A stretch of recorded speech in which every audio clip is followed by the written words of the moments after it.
Hello friends, स्वागत है आपका स्टडी के YouTube channel point two point study learn from different way में। मैं दीपक पाल आपको 9 से 12th क्लास तक की एनसीईआरटी मैथ का सिलेबस कवर करूंगा और इसके साथ ही साथ मैथ की अच्छी तैयारी के लिए एनसीईआरटी एग्जाम्पलर भी हम लोग कवर करेंगे। मैं इस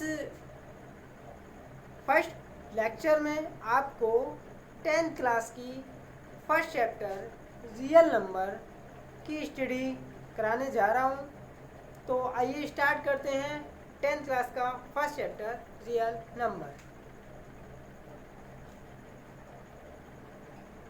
chapter 1 real number. Real number में हम सबसे पहले पढ़ते हैं काउंटिंग नंबर्स को। जो काउंटिंग नंबर्स होते हैं वो नंबर्स हमने बाद में उन्हें कहा नेचुरल नंबर्स, यानी कि जो काउंटिंग नंबर्स हुए उन्हें हमने कहा natural number. Natural number natural number को हमने रिप्रेजेंट किया था एन से। इसके बाद जब हमने नेचुरल नंबर में ज़ीरो को इंक्लूड कर दिया तो जो हमारे नेचुरल नंबर्स थे वो बदल गए होल नंबर में। जो नेचुरल नंबर्स थे वो हमारे बदल गए होल नंबर्स में, और इन होल नंबर्स को हम रिप्रेजेंट करते हैं W से। Natural numbers means counting number 1 2 3 4 dash dash dash, it is represent by n। Whole number means 0 1 2 3 4 dash dash dash, it is represent by W। Next, ये हमारे जो नंबर्स हैं ये सभी नंबर्स हमारे पॉजिटिव नंबर्स हैं, लेकिन जब हमने निगेटिव स्टेप को काउंट करना स्टार्ट किया, यानी कि एक नया साइन बना जिसे हम कहते हैं निगेटिव, तो निगेटिव नंबर्स भी जनरेट हो गए। निगेटिव नंबर्स को रिप्रेजेंट करने के लिए हमने एक नया नंबर सिस्टम बनाया जिसे हम कहते हैं इंटीजर्स नंबर। क्या कहते हैं?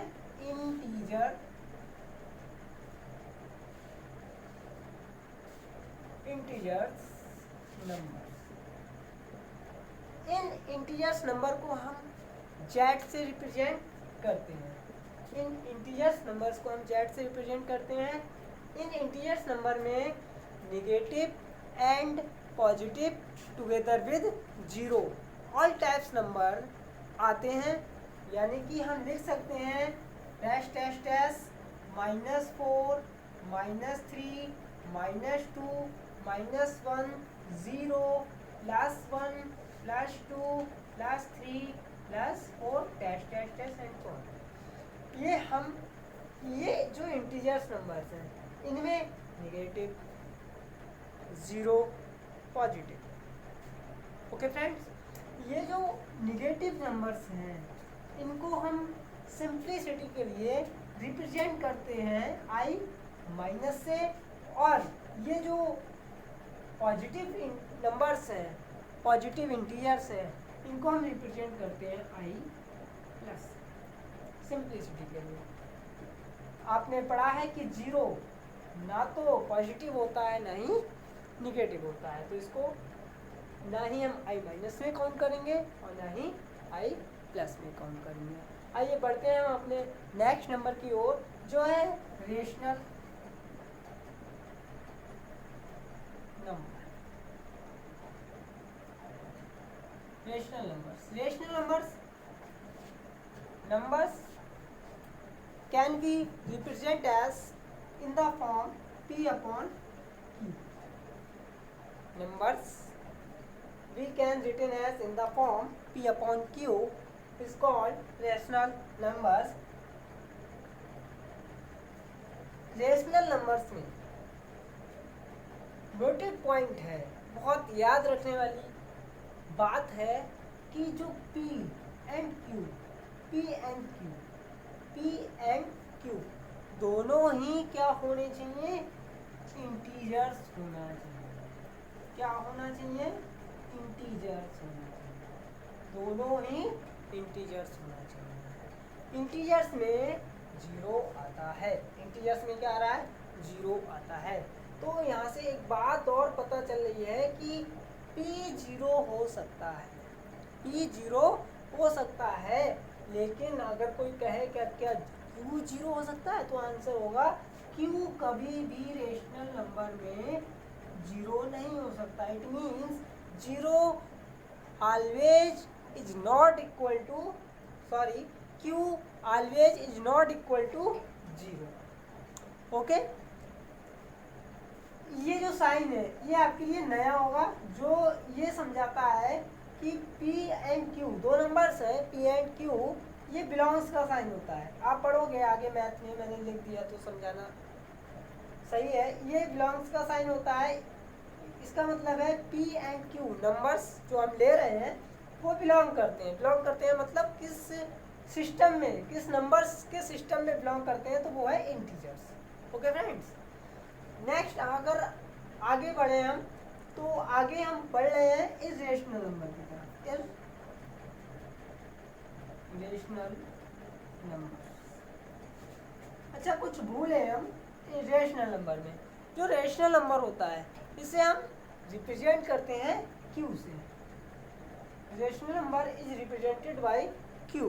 ओके, इरेशनल नंबर जो है वो नंबर्स क्या होते हैं, अगर मैं P एंड Q जो रेशनल नंबर है इनमें इंटीजर्स को छोड़कर कोई अदर नंबर यहाँ पे शिफ्ट कर दूँ, तो वो जो नंबर बन के आएगा वो बन के आएगा इरेशनल नंबर। मीन्स कहने का ये है, नंबर्स जिनको हम P अपॉन Q की फॉर्म में नहीं लिख सकते, वो नंबर्स क्या कहलाते हैं, हमारे इरेशनल नंबर कहलाते हैं। The numbers which cannot written as in the form P upon Q is called irrational numbers. आगे बढ़ने से पहले आप इन सबको नोट कर लें।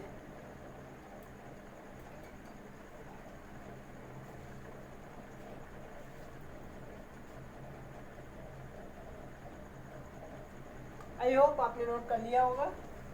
अब इसे रब करते हैं।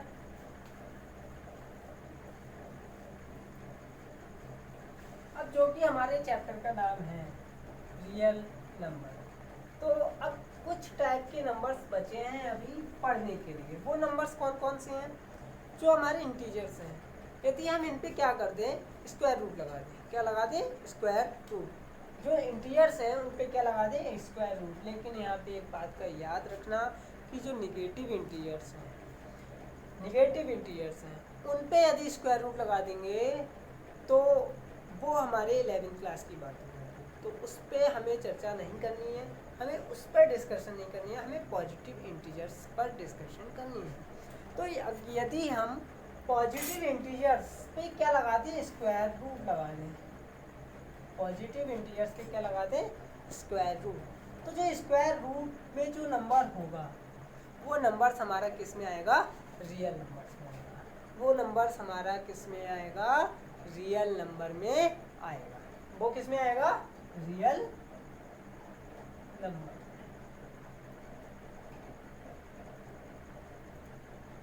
यदि हम क्या करें, पॉजिटिव इंटीजर्स में ऊपर स्क्वायर रूट लगा दें, तो वो जो नंबर होगा हमारा वो हो जाएगा रियल नंबर। अब जरूरी नहीं है स्क्वायर रूट में ही रियल नंबर आए, ये जो हमने अभी नंबर्स पढ़े थे ये भी रियल नंबर में आते हैं। ओके फ्रेंड्स, तो रियल नंबर में क्या नहीं आता है, निगेटिव इंटीजर्स का स्क्वायर रूट रियल नंबर्स में बिलोंग नहीं करता है। ओके फ्रेंड्स, म्यूट करके लिखते हैं जी,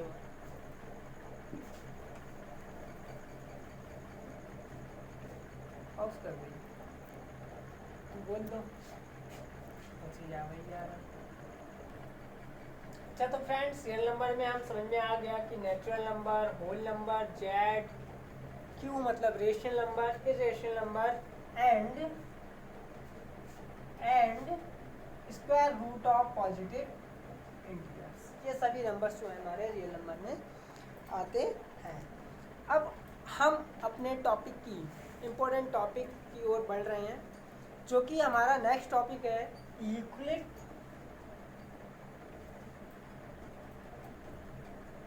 डिवीजन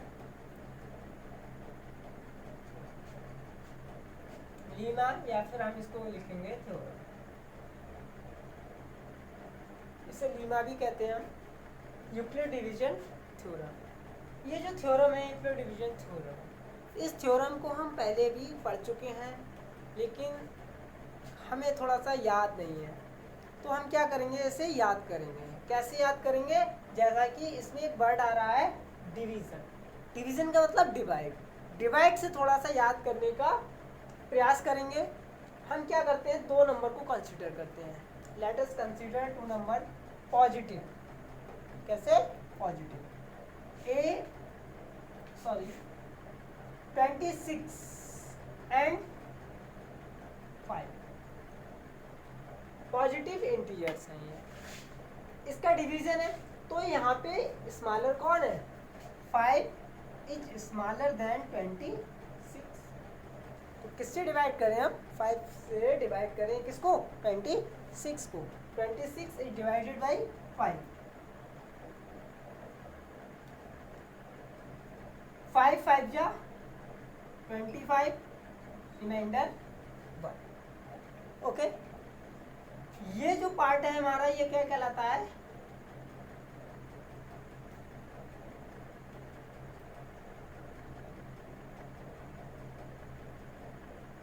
परसेंट कहलाता है।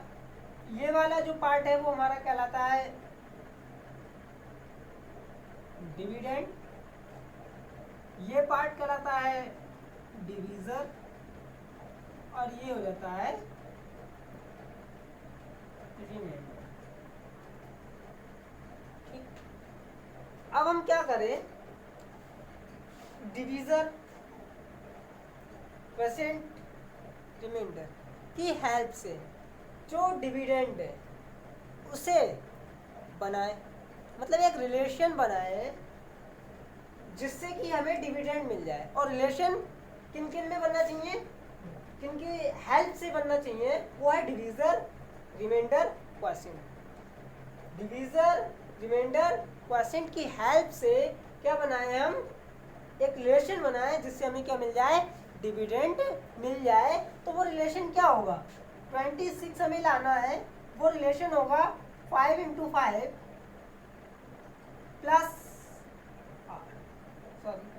1, यही तो होगा।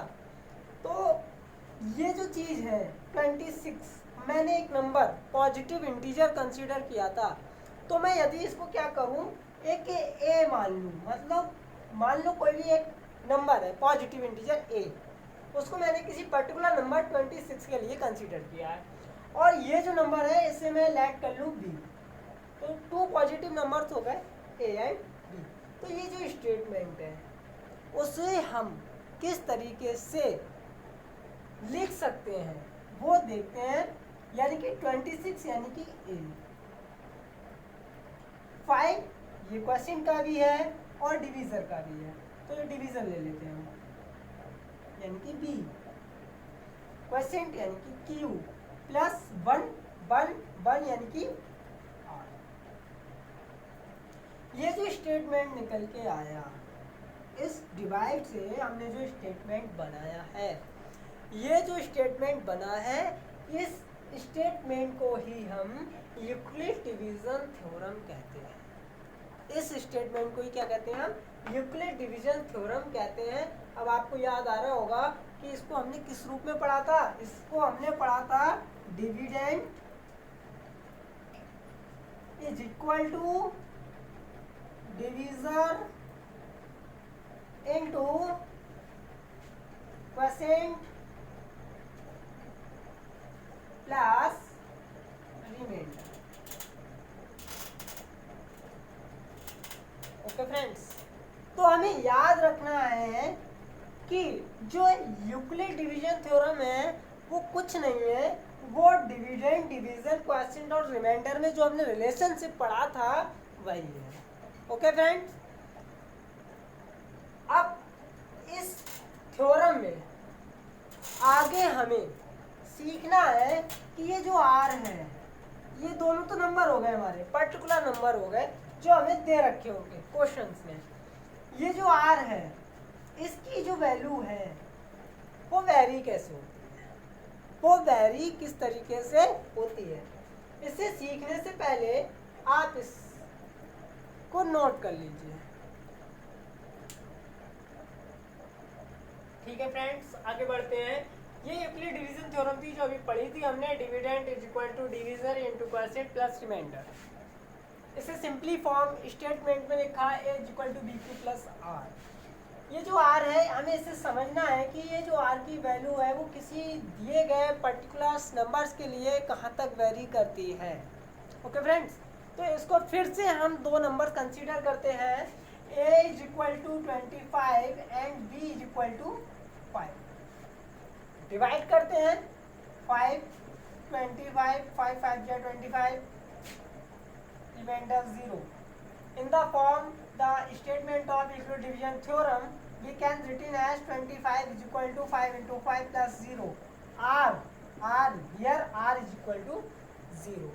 यानी कि हमें यह पता चला कि r की वैल्यू 0, जो हमारी इनिशियल वैल्यू होगी r की, जो वैरी होगी वो कहाँ से स्टार्ट होगी, 0 से स्टार्ट होगी, यानी कि r is equal to 0।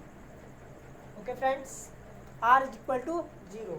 Now next, a is equal to 26 and b is equal to 5. Divide 26 by 5, 5 5 जा 25, remainder 1. Here r is equal to 1. It means r की वैल्यू 0 तो है, 0 से ज़्यादा भी। हम इसको हम एक लाइन में लिख सकते हैं, the value of R is equal to 0 and greater to 0, equal and greater to 0। ये बात समझ में आ गई बच्चों? ठीक है, अब आगे बढ़ते हैं।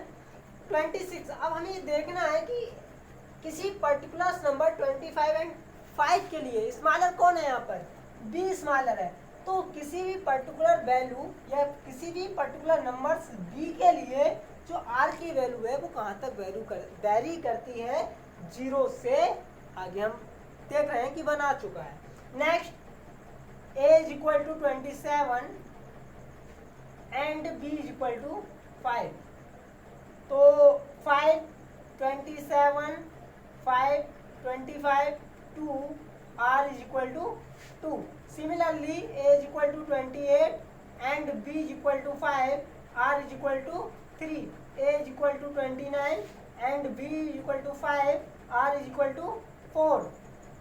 Now, a is equal to 30 and b is equal to 5. देखो इसे डिवाइड करें, 5 30, 5 6 30, remainder r is equal to 0। It means हम 0 से चलना स्टार्ट हुए थे और कहाँ पे आ गए, वापस 0 पे आ गए। इससे हमें कुछ समझ में आया, इससे हमें ये समझ में आया कि r की वैल्यू 0 से स्टार्ट होती है, 0 से ग्रेटर होती है और कहाँ तक जाती है, जो पर्टिकुलर नंबर है b उससे स्मॉलर नंबर तक। यानी कि r की जो वैल्यू है वो वेरी करती है equal to 0, greater to 0 and less then.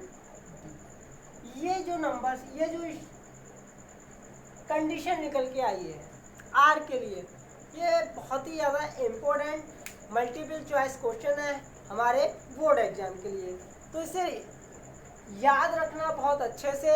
अगर याद ना रहे तो ये जो स्टेप मैंने दिखाए हैं ताकि हमें ऑप्शंस देख के कंफ्यूजन ना हो। अगर कंफ्यूजन हो रही पड़ी है तो हम इस तरीके से अपनी कंफ्यूजन को दूर कर सकें।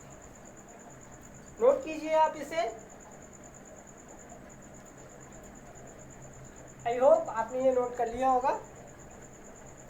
अब हम इस थ्योरम जो हमने यूक्लिड डिवीजन थ्योरम पढ़ी थी, इस चैप्टर में इसके एप्लीकेशंस क्या है, इसके यूजेस क्या है, इसके बारे में जानेंगे।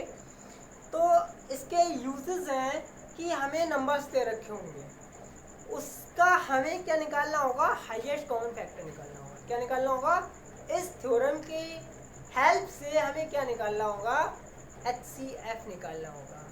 HCF means highest common factor. Highest common factor मतलब जो नंबर हमें दे रखे हैं उसमें कोई भी एक नंबर ऐसा हाईएस्ट नंबर जो तीनों को क्या करे, कंप्लीटली डिवाइड करे। एक ऐसा नंबर फाइंड आउट करना होगा हमें। HCF का मीन्स है एक ऐसा नंबर फाइंड आउट करना होगा इस थ्योरम की हेल्प से कि जो हमें नंबर्स दे रखे हैं उसमें एक हाईएस्ट नंबर हो जो इन नंबर्स को क्या करे, डिवाइड कर सके। तो आइए हम सीखते हैं कि इस थ्योरम की हेल्प से कैसे हम HCF फाइंड आउट कर सकते हैं। तो हम पहले क्या करते हैं, दो नंबर्स लेते हैं।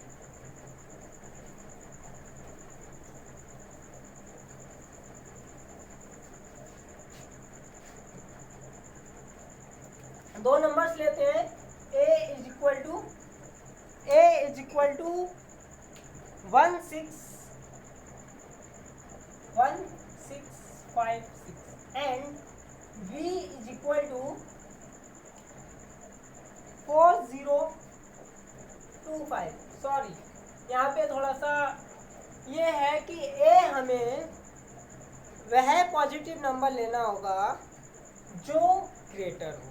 ठीक है, तो यहाँ पर इस नंबर को मैं a लिखूंगा और इस नंबर को b लिखूंगा, क्योंकि हमने जो थ्योरम पढ़ी है वो हमने पढ़ी है a is equal to b q plus r, r greater than और equal to 0 and less than b।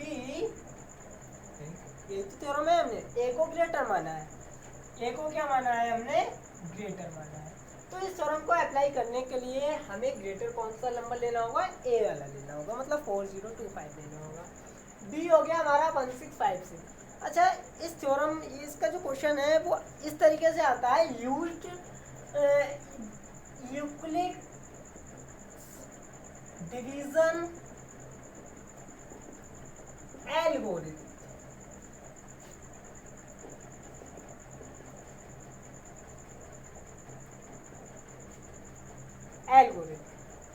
तो ये जो वर्ड है एल्गोरिथम, तो इससे हमें यह समझ में आ रहा है कि जो यूक्लिड डिवीजन थ्योरम है उसको अप्लाई करना है। एल्गोरिथम का मीन्स होता है स्टेप बाय स्टेप। कब तक करना है, जब तक ये आर जो है, क्या ये जो आर रिमाइंडर है वो क्या हो जाए, जीरो ना हो जाए। जब तक ये रिमाइंडर जीरो ना हो जाए तब तक हमें यूक्लिड डिवीजन थ्योरम को स्टेप बाय स्टेप लगाना है। कैसे लगाना है वो अभी इस particular numbers a and b के लिए देखेंगे। तो इस थ्योरम को लगाते हैं और जब रिमाइंडर जीरो आएगा तब वहाँ पर होगा जो डिवीज़र होगा, वो क्या होगा, जो डिवीज़र होगा, वो जो डिवीज़र नंबर होगा वह हमारा कहलाएगा HCF of a and b।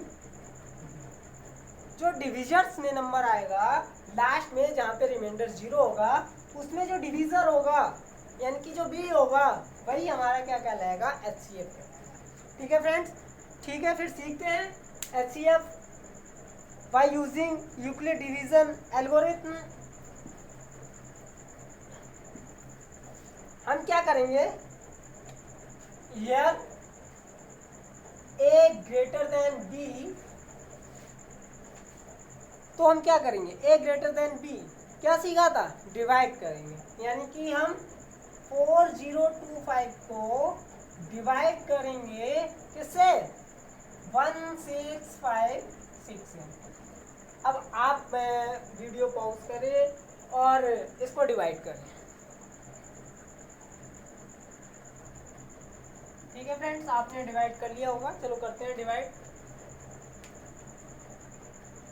1656 से हमने डिवाइड किया 4025 को, ये 2 टाइम्स गया और आया हमारे पास 3312।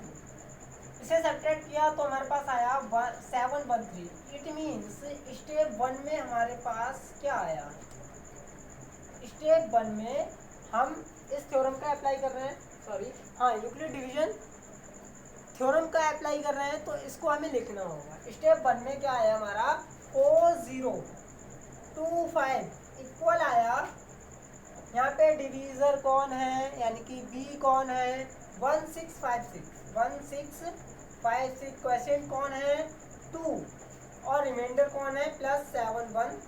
ये हमारा क्या है रिमाइंडर है। अब इस रिमाइंडर अभी 0 नहीं आया है, तो ये जो प्रोसेस है डिवाइड का इसे बार बार करेंगे, मतलब स्टेप बाय स्टेप करेंगे। कैसे करेंगे अभी सीखते हैं।